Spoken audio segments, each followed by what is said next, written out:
Hey guys, Justin here.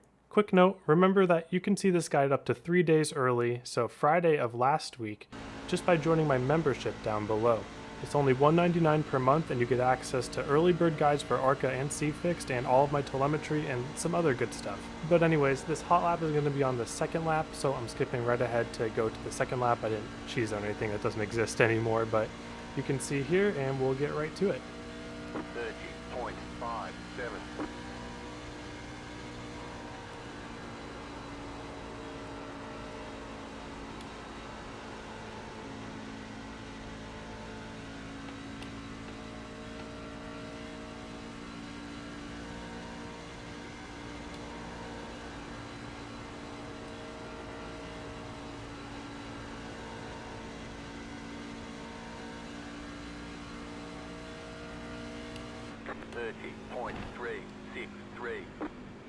Alright, let's take a look at that. So we're going to deal with the out lap, or this is the end of the first lap. You can't build up enough speed for the second lap here. So the thing about keeping momentum for a perfect run up is that you cannot really go along the outside because there's too many bumps there. And when everything is full throttle and the inside is full throttle, if you have imperfections in the surface, like bumps on the outside, then you're not going to be able to keep up your speed because you're going to have to be doing some wheel inputs to counteract them. So with the line I found that avoids the bumps the best, along with keeping momentum, is starting middle high and then getting to the bottom about 3/4 of the way through the corner. So you see here, I start high, but then pretty quickly I start turning down the hill. And then I end up almost apexing on the bottom and then sliding back up to the top. So that's how I avoid the bumps, but also keep a lot of speed. All right. So let's go into one here.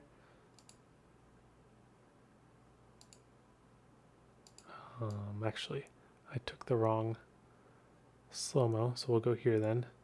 Same idea, but I kept a little more speed there. So I drive all the way up to the wall, but you want to be turning back off the wall by the time you get to this AAA red part of the wall. So I want to be turning back off the wall by that point. So it's a very quick motion. So I turn back down starting there. And I'm trying to get to the bottom as quick as possible, but I notice I'm still full throttle. So I'm full throttle and turning back to the bottom. Full throttle, full throttle, full throttle. And then once I get about halfway down the track, I switch to half throttle. And then I turn the wheel more. So you see how not much of a wheel turn, but the moment I go to half throttle, I turn more. So see, more wheel turn, half throttle. And then right before I pick up the white line, I pick up the throttle back to full, or just about full along the white line. And then we just kind of force it along the bottom there, make sure it doesn't spin out, and let it track all the way up to the wall.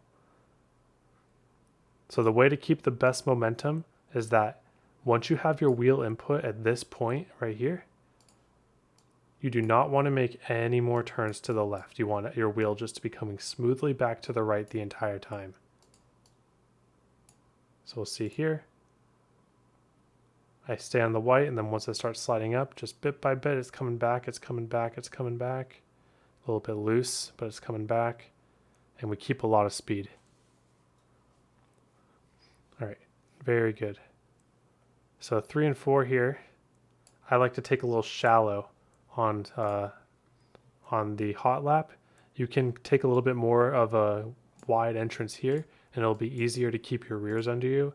But if you want to test your skill with the wheel and keeping your rears under you with the loose car, take a shallow entry here.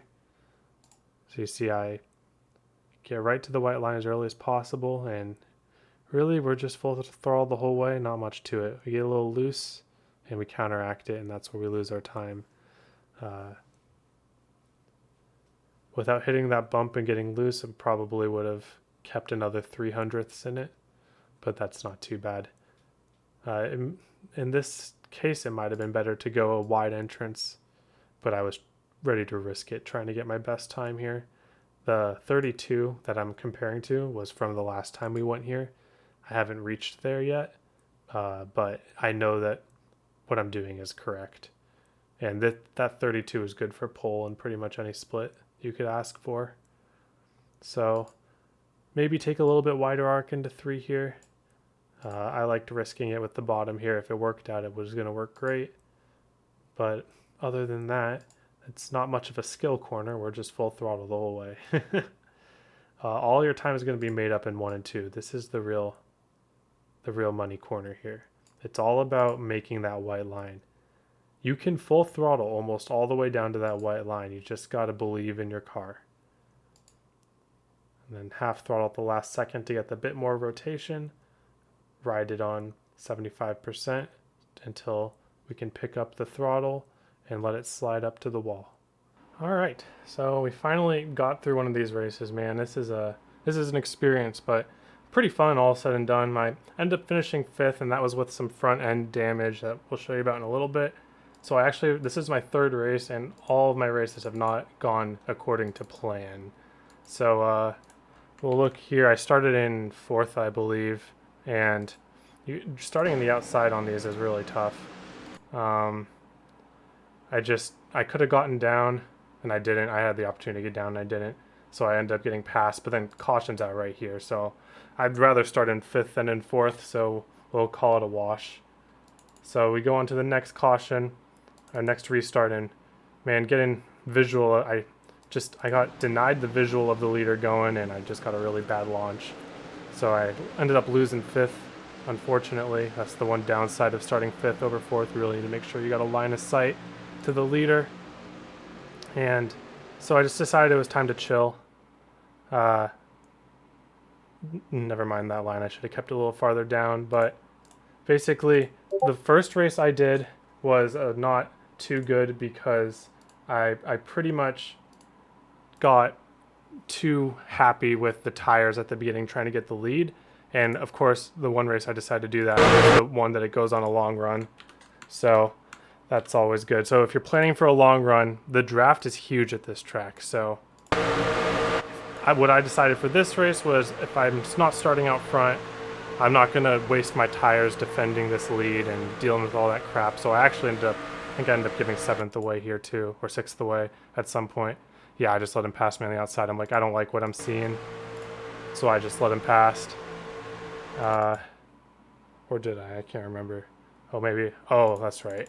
Yeah, I think he chopped down on me pretty hard there. And I'm lucky I didn't wreck. I'll say that much. And so now I'm kind of just down to chill where I am right now. But then basically in a couple laps from now, in a couple laps here, I'm just trying to chill. I think I might be a lap behind.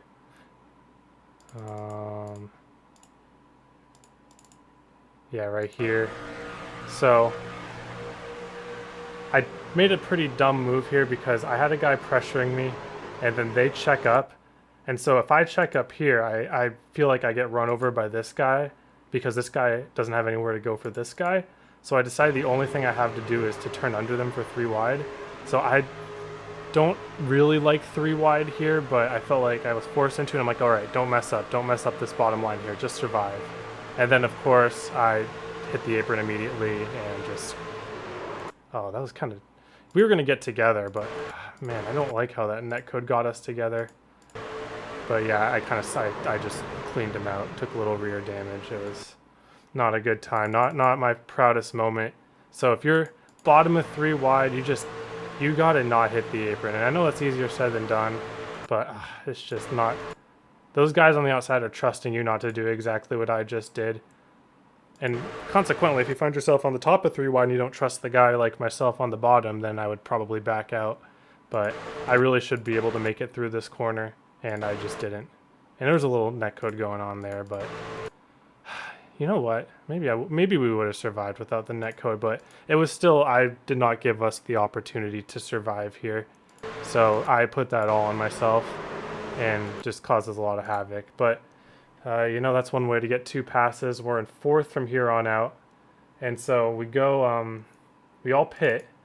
And so we actually have a little run here where I'm just straight up chilling. I'm like, okay, I'm done screwing up people, so I'm just letting guys pass if they want to, because this is going to be a long race, coming back to them, saving tires in the deal.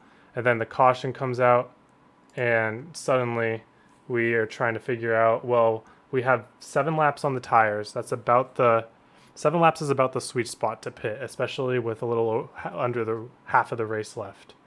So I decided to make the pit call to come in for the pits here, and it was the right call, but you have to get lucky. So we see we all pitted, and I gained a spot there, which is nice. And so I'm like, okay, we're third. I'm pretty sure if this goes green, we have really good tires to make it to the end. So I think we're going to win if this goes green. So here we go on the start here. And in classic fashion, when you need everything to go right, you got a misshift here. And we get damaged. So that was great. That was awesome. We love to see that. So just unlucky we were in the wrong lane for the misshift, had nowhere to go. But even with that, we on the new tires still marched our way through, and by lap 38 or 30, lap. With 2 laps to go, we cleared ourselves into 4th, and we were being pressured a little bit. Our damage was causing us to plow, but it wasn't horrible. Michael in front of us was worse off than we were, and he was managing it, so I have no excuses. But unfortunately, with 2 laps to go, the caution comes out. You love to see it. And I'm like, okay, is our plan completely dead? Well, apparently if you have a buffer of a couple rows for the green-white checker, let's see, the first guy on tires was Mr. Gear. And you can see that even with the new tires, oh, that's what happened. Yeah, you put yourself at risk for stupid people in the back of a single strategy if you do that. So that sealed our fate right there. Basically, that's too much of a gap to make up in 2 laps, and our strategy won out. And then unfortunately, I should have just fallen into line here. I really thought that because of Michael's damage here, I could have cleared him, but I think my plowed condition was just enough to where I wasn't able to clear him. So, and then I tried to fit in a really tight gap here because it's last lap, and I really should have gotten punted here. So Malachi really saved my butt for not punting me, and he gets rewarded anyways by being able to get under my car. You can see what a car on full power does compared to 2 guys a little bit off. So really unlucky race. I think I should have gotten second to Michael in that race, but what can you do? Things happen sometimes. I'm happy to get away with the top 5 with that. So besides that, I want to talk about just a couple notes on the long run. So I talked about earlier in the first race, I really burned my rears.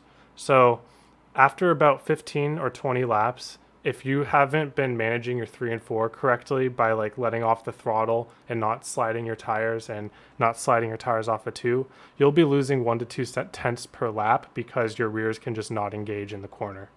So if you're foreseeing a long run for some reason, or really it's always a good idea unless it's a very last lap or last run, just make sure that you're keeping care of your rear tires. If you have anything over 20 to go, I would recommend it. But other than that, lines are pretty much the same. We just let off and kind of coasted a little longer, maybe drag a little brake to help rotation in 1 and 2. And then 3 and 4, as you can see, I'll go to the end of our longest run. You can see that I was letting off quite heavily going in, and this is just so I'm not spinning my rears. And so I'm able to full throttle it for the rest of the corner just because I let off going in a little bit. And that really beats full throttling but sliding the whole time. So that's my recommendation to you. But other than that, I'm kind of sick of this track. This was a huge challenge just because of the aggression level, the strategies involved, and really having to make some tough blocks, some big moves. But the passing opportunity is usually going to come coming off a 2 and then into 3. You see I crossed over this guy on older tires. So it wasn't that bad. I wish I did better. I know that I had speed for probably second. I don't know if I could have beaten Michael straight up there. He was pretty fast. But with this type of racing, everything's in a pack, you never know. So maybe we'll give it another go and you'll see it in a commentary video or something. But other than that, hope you all have a wonderful day, and I hope to see you all on the track.